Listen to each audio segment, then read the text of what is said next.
some of those paid to Sentinel. Right. There's only one true invoice of Sentinel. Okay. I did have them, I hired them for an 8-hour day. Right. To do, once we finished this last year, they done all the updates, so I had them come back this year, and we spent basically the entire day going over, hey, now that this year's ended, what's our best practices, what's the cleanups, what do we do to update? And we took care of several of those items. If you see other invoices, they might have been That's like perfect. renewals and stuff, because we moved a lot of our renewals to them as opposed to other Okay, vendors. and so, from that, simple accounts payable listing, I would like to congratulate you and your staff, because I know you've worked tremendously hard over the last 12 months, 13 months with your staff. And I think that the feedback on registration and just overall, just overall getting into the swing of things from a technological standpoint is really attributed to the staff, the administrative staff, and your staff as well. So thank you. Well, thank you, appreciate it. All from accounts payable. We'll take it wherever it comes from. Okay. Seems like more than just a year ago that it didn't work. Yeah. Any other on 5.3? No, do I have a motion then to approve? No, thank you. Do I have a second? Thanks, Bessie. Carter. Yes. Maddox. Yes. Siren. Yes. Worley. Yes. Urevich. Yes. Cox. Yes. Moving on, personnel consent items. We've got 6.1 to 6.51. Somebody wish to pull any of them? Yes. 6.16. And I'd also like to pull 6.52.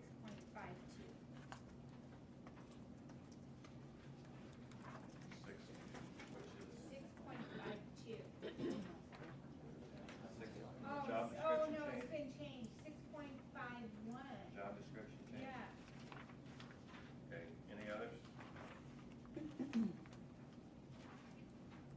Okay, then do I have a motion to approve 6.1 to 6.15, 6.17 to 6.50 as presented? Thank you, I have a second. I'll second Thank you, Linda. Betsy, please. it. Worley. Yes. Urevich. Yes. Carter. Yes. Maddox. Yes. Siren. Yes. Cox. Yes. 6.16, appointment of GDS interim assistant principal. I just felt the need to pull out. I don't know if you had any comments. Congratulations to Dan as administrator. No, absolutely. We want to really thank Dan. Dan has served in the district as an elementary teacher, as an administrator, and as you well know, a very difficult time, was really a go-to person, wanted to help out in any way he could.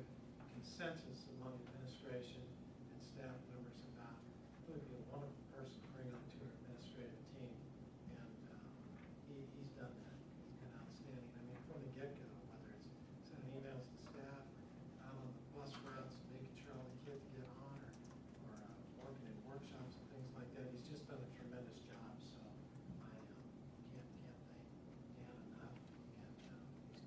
And he's a big guy. I was just going to comment on that.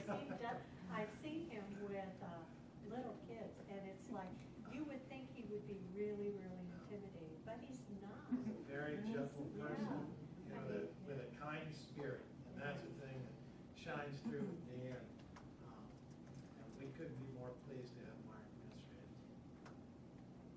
And he was on the tech committee, he was fantastic. So Josh, you want to throw it in? I already told him and Dale Weidman both. Both of them, yeah. Well, that doesn't mean you're gonna be doing tech only, Josh.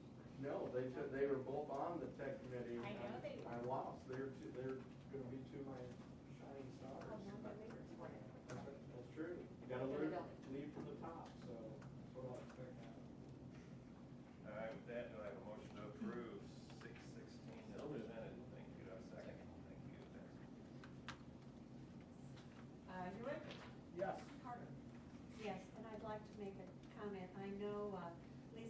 Lisa would like to be here to be able to vote yes. I'm sure she was very supportive of that. Lisa is not here because her son is in the hospital. And if you know the kind of mom Lisa is, she hasn't been home for 3 weeks and will not be home again until James comes home. So your kind words and expression of kindness and prayers are appreciated. Maddox. Yes. Siri. Yes. Worley. Yes. And Thomas. Yes. Okay, moving on, 651, the job description change. Now, you're probably also wondering why I'm pulling job description. However, this is really a big change in the job description of building secretaries because not only do they get, to help the principals and assistant principals and calm parents down, they've now taken on a much more important role in the financials of their building. And this has resulted, it's a culmination of having the principals with Charlotte and Ashley Fiorito come together and tighten down some of the financial procedures and processes at each of the buildings, which is exactly what needs to happen. So that's why I pulled it, because it's a big addition of responsibilities and it's a vote of confidence from everyone that this can happen and it will work successfully. Charlotte, would that be a good summary? Yes. No more accounts payable job descriptions or? Okay, any other comments on that? No, then do I have a motion to approve? Thank you, do I have a second? Thank you, Greg. Kathy, please. Yes. Siri. Yes. Worley. Yes. Narevich. Yes. Carter. Yes. Maddox. Yes. And Thomas. Yes. Okay, moving on, new business, 7-1, we got revised food pricing. What I'd like to do is pull this, and we would like to have some further discussion. One of the things with our, as you well know, and I think what has been alluded to is, we have a much more accurate reflection, picture of what we're doing fiscally within the district. So we're really evaluating every department, everything that we do. And as we go through here, what we've done is thrown a projection on the board. Our food service has run approximately $150,000 deficit. And food services are meant to break even. We don't want to make money, but we also don't want to lose money. And so, as Charlotte and our staff began looking at how we could offset some of these costs, this is just an example of some of the things that could be done. That being said, what we're going to do is, this is not going to change. We're going to continue with the prices that we have at this time. But what we need to do is get more of our staff involved in this. So Gen H, for example, is a part of our program. We need to include them in our discussion. Our cooks are an extremely important part of what we do. We have to involve them and include them in our discussion. Custodians are an extremely important part of this discussion because, quite frankly, they are a barometer of what students are eating in the cafeteria. It can give us a good indicator as to the foods that the students like to eat, things that they're seeing thrown away. So this right here is a reflection of some of the work that we're doing. This is not something we're putting in place for right now. It's up for discussion purposes amongst the board. But we want to at least share that to give you some input as to some of the things we're doing in regards to food service. So when you say $150,000 deficit, that's for all the buildings, I assume? Yes. And is that, like, you've got everything, salaries, benefits, food? It Does is. that include replacement of an oven, or is that a kind of a separate? That right there is just what we're talking about in terms of personnel.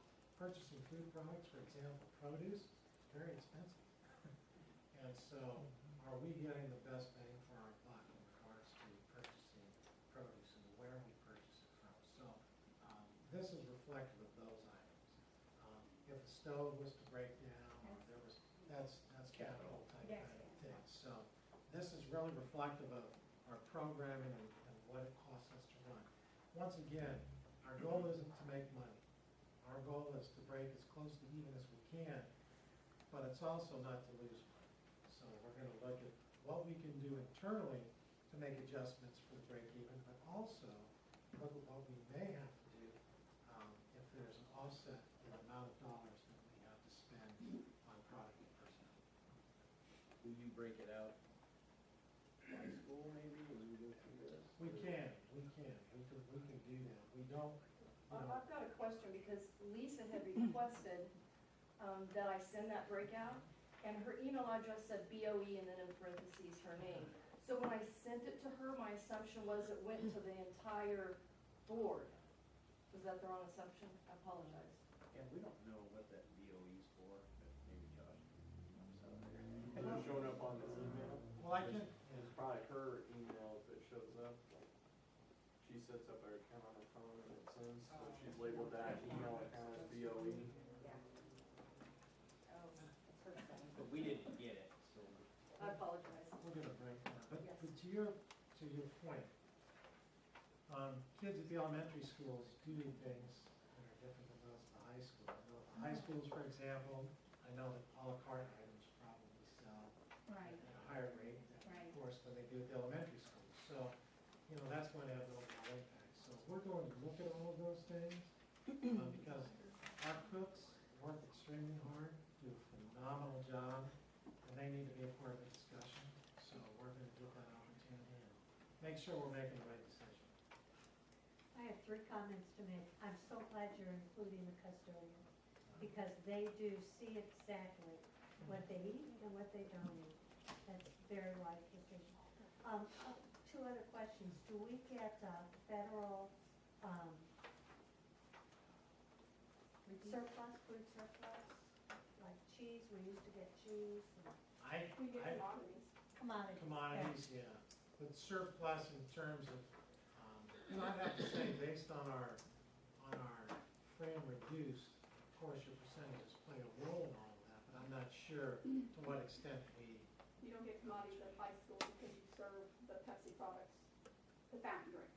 Yeah, But you but get the high school commodities does junior not high and lower. participate in the federal hot lunch program, so we don't. yeah, I know our free and reduced lunch has gone up, the participation in that program right. has gone up considerably. How does that, or does it impact the bottom line budget that we have? It will have an impact, because we generate, dollars are provided to us based on that percentage. But what we also have to look at, and I see this happen more so at the high school, is we have a significant number of kids who quite frankly fall along with the free and reduced role. A lot of them don't claim it, and so, we've got to take into consideration all of those variables, regardless of our number or percentage of free and reduced students. We've got to make sure that we're providing options. And I think that's really what we're looking to do.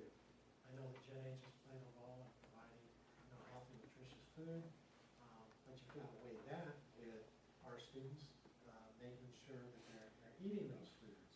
Are there other foods that we can offer that perhaps we don't, that they would walk away with a full belly, maybe not quite as nutritious? But I'm glad there's been a concerted effort on behalf of this school district to make sure that students, number 1, are fed, and number 2, have as nutritious a meal as they can, and finally, number 3, at an affordable price, because all of those factors play a big role in the type of program we can offer, and we have to have all those voices at the table if we're going to make the right decision. The money we get per lunch for free and reduced lunch, does it cover the cost of the lunch? Does that cover the entire lunch? No. I just have a side comment. One of my granddaughters came home.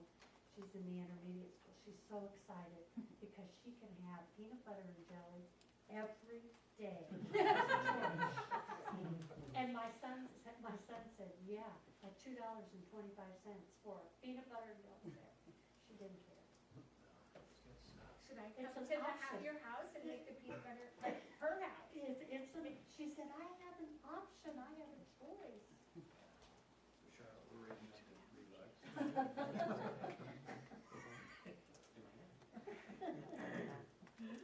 So we will come back, and we'll be able to report out once we get all the stakeholders' feedback and input as to the direction we want to continue. I think taking a holistic approach is a very good idea, and that takes time, so, to know that it's all encompassing. So we're not even gonna approve these increases tonight? Okay. Do we have to move the table or something? We didn't. Is there a place in which parents can make comments on this? We can make it available, but I'd like to get the research data first, Good because I don't want to get in front of it and then have to send it out again. Good idea, but I think we should have a mechanism that parents need to comment. We have the community at bcsd5.org still up on our website on the front page.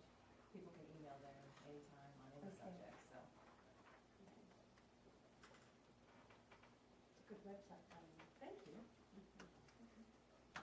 So do we have to approve the tabling, or do we just table it? All right, moving on, 7.2, FY17 tentative budget presentation. Charlotte, welcome. Maybe that-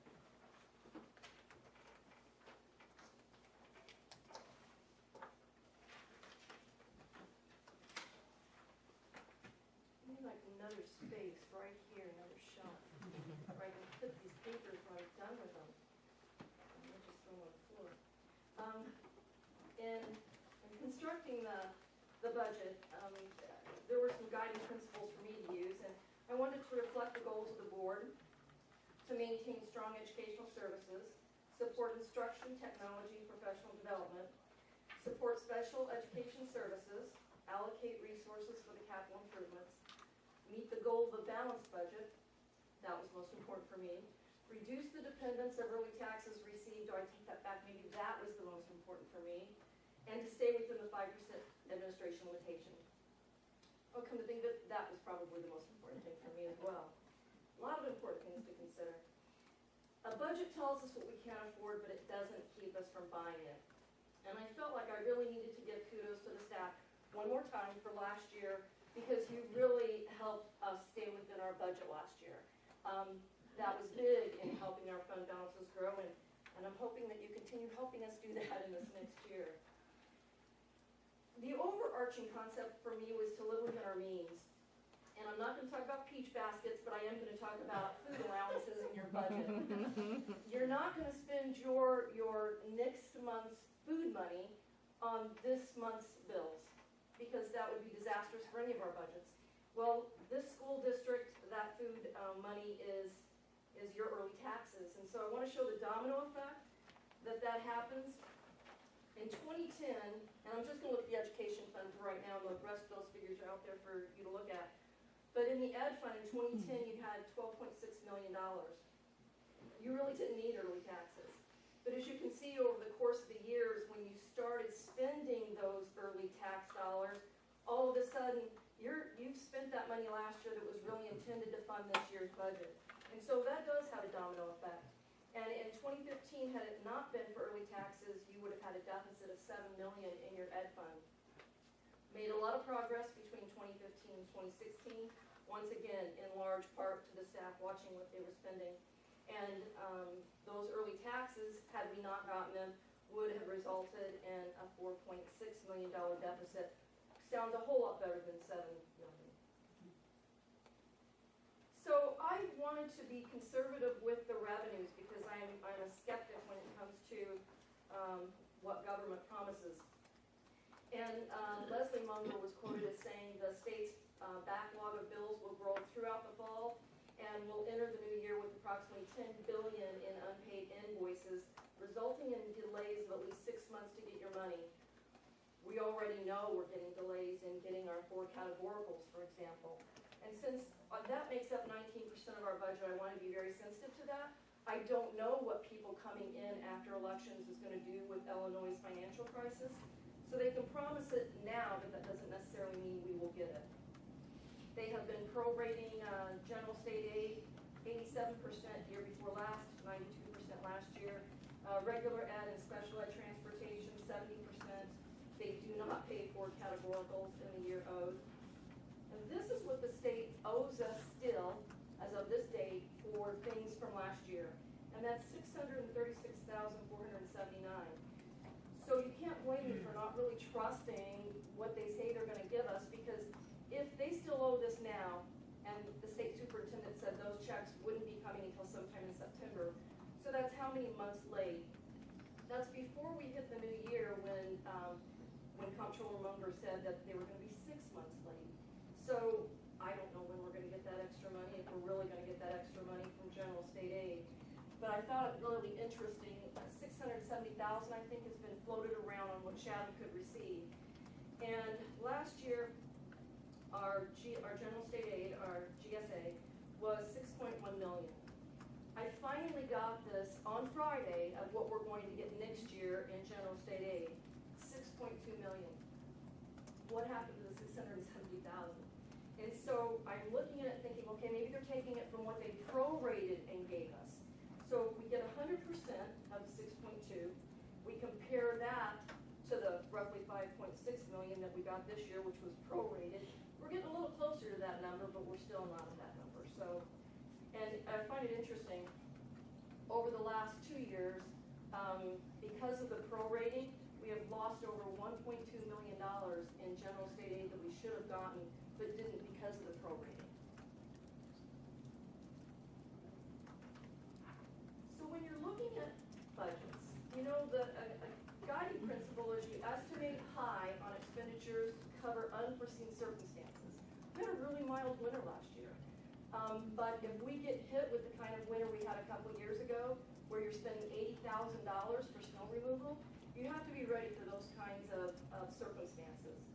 And I've tried to be sensitive to that, but it's hard to estimate high on expenditures when you're trying to be conservative in revenues, and it's a really fine balancing act. And you have to be sensitive that it's got a balance too. Because the state doesn't like you dipping into your fund balances, they want you to present a balanced budget. What I've given here is, this is our FY17 budget. There's over 45 million in revenues and 50 million in expenditures. What's highlighted there in blue are our operating funds. Those are the ones that we cannot have deficit spending in. I know we come close. I mean, operations and maintenance is only 1,306, but it's balanced. It's not in the red. So where does the money come from? I'm going to be rounding these numbers, by the way, but the 4% of federal is roughly 1.6 billion. 5.6 million last year in general state aid. I budgeted 5.9 million, which is 13%. Other state monies are 6% at 2.6 million. Other local revenue, 2.9 million, and that's at 6%. And real estate taxes, 71%. Last year we received 31 million. This year I budgeted 31.9 million. Where does our money go? Capital projects make up 4.5 million, that's 9%. Our debt service fund, almost 5 million, 10%. IMRF, 3% at 1.5 million. Transportation, 4% at 1.9 million. And that 4% on operations and maintenance is wrong, because even I can see that piece of that orange pie is bigger than the 4% of transportation. So at 3.8 million, it comes in at 8%. Life and safety is 1 million at 2%. And our ed fund at 32.4 million is 64%. So the historical glance at fund balances, and once again, I've highlighted them in blue, but I've also put them down at the bottom so we can look at those totals. In 2010, your operating funds had over $14 million. By the time you hit 2013, it had dropped to 6.4 million. In that 4 years, that's a 56% decline in those operating funds. When we look at 2014, you're 7.5 million, and the growth to 8.2, it's 10%. And then an unbelievable growth of 36% from 2015 to 2016. Once again, kudos guys, a lot of that was your hard work. In 2017, I didn't think we could do I wanna be conservative, because until I get a year in with this school district, I don't know what anomalies there were in last year's revenues. I don't know what anomalies were there in expenditures. There might have been revenues that came in last year that we're not gonna get that same kind of money this year. Or we might have underspent last year, for example, snow removal, that we know we could get hit with this year. And these are the charts of the, I'm sorry, did you have a question, Wayne? On the last one, I'm assuming those numbers are as of June 30th. Yes, all of these are as of June 30th. And I kind of charted the operating funds for you. You can see that they're holding steady between last year and this year. But I do want to call your attention to working cash. The way we orchestrated the levy last year, it was Russ and my goal to put more money in that working cash fund. Because quite frankly, towards the end of the year when we're borrowing money until those early taxes arrive, we'd rather be borrowing it from ourselves and save that interest. This is also kind of like your rainy day fund, so it's important to have that growth there. In 2010, it only had $546,303 in it. That's not a very big rainy day fund for a school district this size. 2017, at the end of that year, it will have over 2.1 million in it, so it's getting more comfortable. But I should make a note that that was not through our hard work, that was through issuance of our working capital bonds. That came from the 35 million. So, Oh, you're right, Susan, 1.7 of that came from the bonds. I forgot, you're absolutely correct. so, I mean, there's good trends going on here, but if we can reduce our reliance on debt to have ever-increasing working capital fund balances, we're on the right track. Right.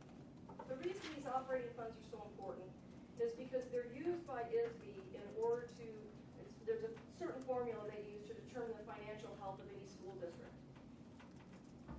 This is our financial profile. In 2012, we were at 3.80. We were in recognition. We were only 0.20 away from being right up there at the best. In 2013, wow, what a decline. Went all the way to 2.65, which is early warning.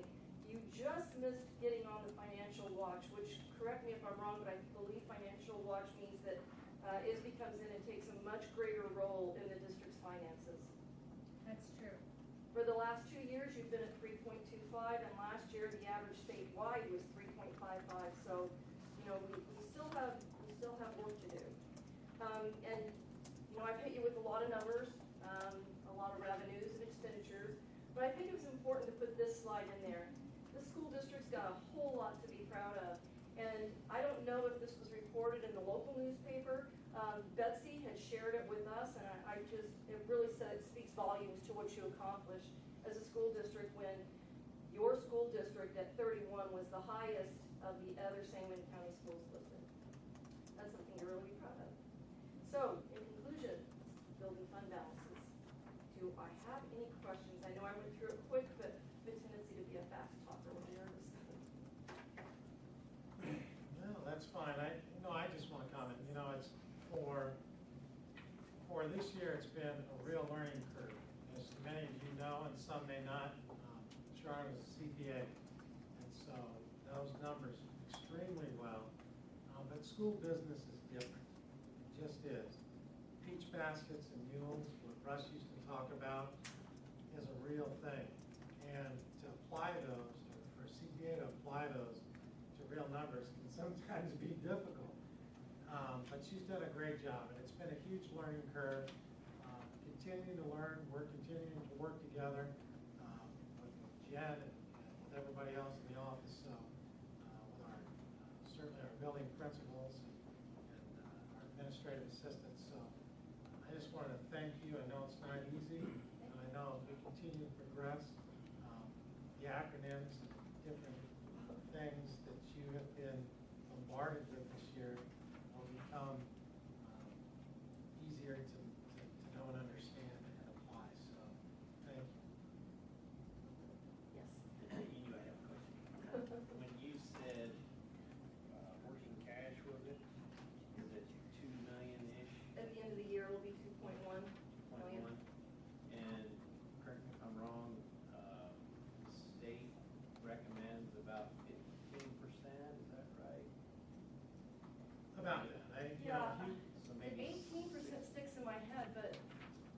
you know, it's fluctuated over the years. It used to be the gold standard was 25%. The way that I look at it, it's much like your household income. They say you should always have at least 4 months of your salary or wages for a rainy day. Well, you compare that to that of a business, and you equate that, it's approximately, you know, 25 to 33%. And we know that that's not realistic in today's dollars. And oftentimes people get concerned when you start talking about that big of a number, but it's simply because they have a $50 million budget. So when you talk about having 12 to $15 million in reserve, you're like, wow, that money's just sitting there. The fact remains, that used to be the standard. You reduce that a little bit, but we certainly should have at least a few million at minimum in those fund balances. Basically, we're trying to go from 2 to 10. 7 million in the hole though, at the end of last year, to having, say, 12 on hand. Yes. So that's 19 million where I went to school. So I'm just trying to get in our head what our target is. So we've gotten 2 million of that this year. And that, is that, when you say we still have work to do, that's basically what we're trying to do, right? Right, ISB would like any school district to have 180 days, funds available. We, I think, are at 86, so there's work to do, but you're not gonna get there overnight. And it's, you have to, every year, make more progress. Well, and it's done through reducing your debt and also the work that all of our staff is doing. You know, it's a little bit at a time and changing some of our ways. And we'll get there. Where'd you get a $7 million deficit? From what she showed at the end of the year, last year, before the early taxes came in, remember? We've been Show at the slide. 7 Yeah, but million. you're just talking working capital, right? No, he's talking about the ed fund. Right, but we We were want, talking about working cash. we want working cash to get that. Yes. So where's it? This is what he's looking at, this is the education fund. So We're trying had to early close that hole taxes. to zero first. Yeah. Had early taxes not come in, the ed fund, we're just talking about the ed fund right now, would have been a $7 million deficit.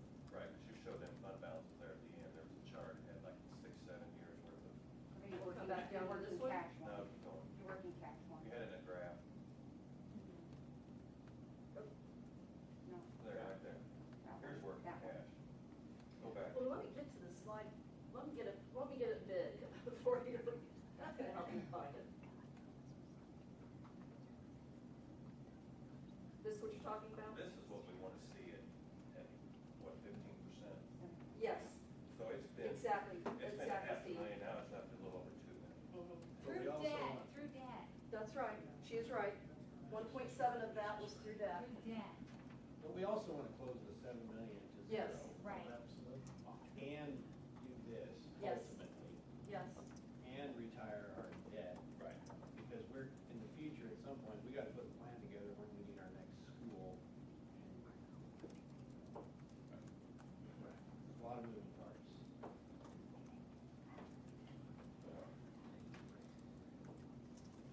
Any other questions? Thank you very much, Charlie. Very good, presentation of a lot of great information.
the construction committee was part of that at one time when they were building this. Look at the new facility. But that's no longer.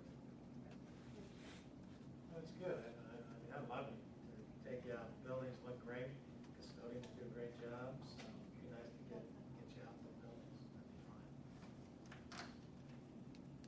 Okay, no more dates, then anybody needs to make us aware of that? When's the first football game? Friday. This Friday? Away. That's not me. Oh, Is it for the first 5 away? Yes. Yes. yeah, it's like hours away. Third I'm one's gonna go. home. Yeah, it's fun. In September. You got a comment? You need to make a comment? Go ahead. I just wanted to, and I've told you individually, been to your buildings and everything, but I just want to let the Board of Education know that start of school was outstanding. You guys did a remarkable job. Our buildings look absolutely wonderful inside and out. The floors look like somebody threw water across them and didn't wipe it up. They're so shiny. The weeds are pulled, the mulch is in, the trees are trimmed. It looks really outstanding. The buses, you know what? The staff members were out helping kids get on and off the buses. I want to thank, of course, technology's running well. Mike's not here, but he's done a great job, and of course, all of our administrators. I also want to thank Randy for the coordination of the Chatham Police Department. That was outstanding. We got a lot of extremely positive feedback. It wasn't just an initiative to have police officers present at the building to help, thwart any issues or problems. It was an effort to have them out and waving and smiling and developing relationships. And we got a lot of just very positive feedback on that.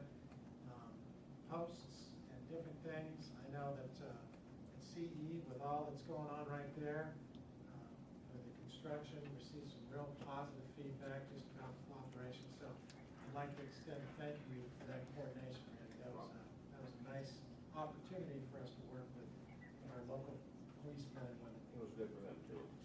They needed a positive event, so it was good for the police also. Thank you. But thanks to all of you.